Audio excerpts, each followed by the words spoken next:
Vultures are actually one of the best ways to get rid of dead and rotting flesh, as their quote genetic dead end, which means basically that their stomach acid is so impervious to a lot of bad bacteria that's inside of rotting flesh, like botulism, anthrax, rabies.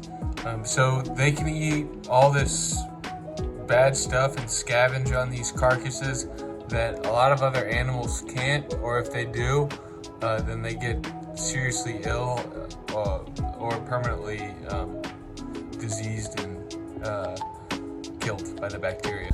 Vultures were also worshipped by this religion, Zoroastrianism, which did this thing called a sky burial, where they basically put a body, or had a pit, or like an enclosed area where they put the dead body, and then they would let the vultures exhume it or pick the body clean, and that would ensure that they would not contaminate any of the surrounding elements that they lived in, like the water supply or the food supply. Vultures perform the most important role in the Mara Serengeti ecosystem. In fact, more important than all the other animals combined, because they recycle 70% of all the nutrients, of all the dead ungulates that die in the Mara Serengeti ecosystem. They're responsible for disposing of them, recycling the nutrients. They provide vital ecosystem services, and they have tremendous tourism value as well.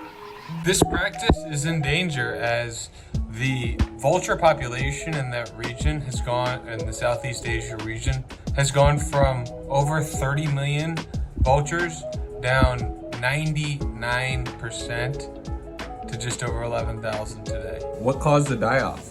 30 million to 11,000? It's pretty incredible. Well, most of it's due to this pharmaceutical painkiller that was given to cattle and livestock in that region called diclofenac, which caused crystallization of a lot of the organs in vultures.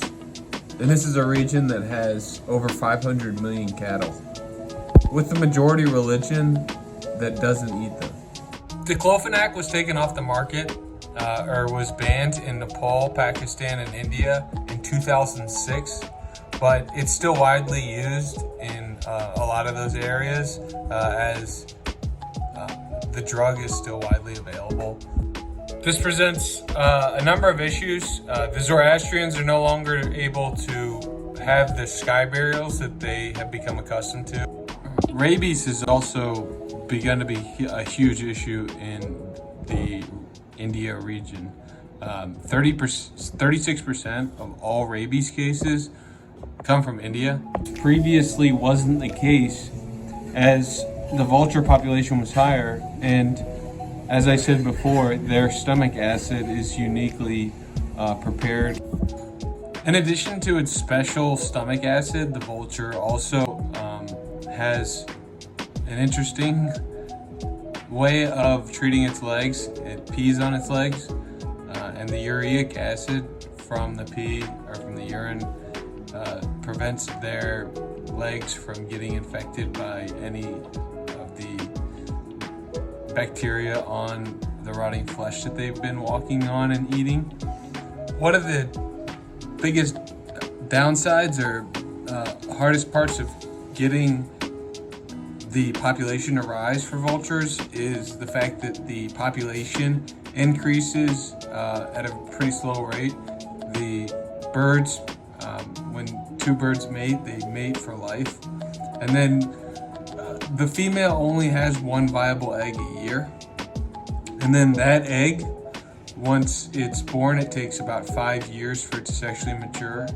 And so the population increase happens slowly for vultures, which makes revamping this population especially difficult, considering 99% of the population is gone. Anyways, guys, that's vultures. Pretty awesome creature. Some stuff hopefully you didn't know about them, you learned today. And hey, maybe you'll think a little bit more of them next time you see them on the side of the road eating the local roadkill. meantime, let's hope the population increases in Southeast Asia and they stop giving that diclofenac out to the cattle. In the meantime, see you later.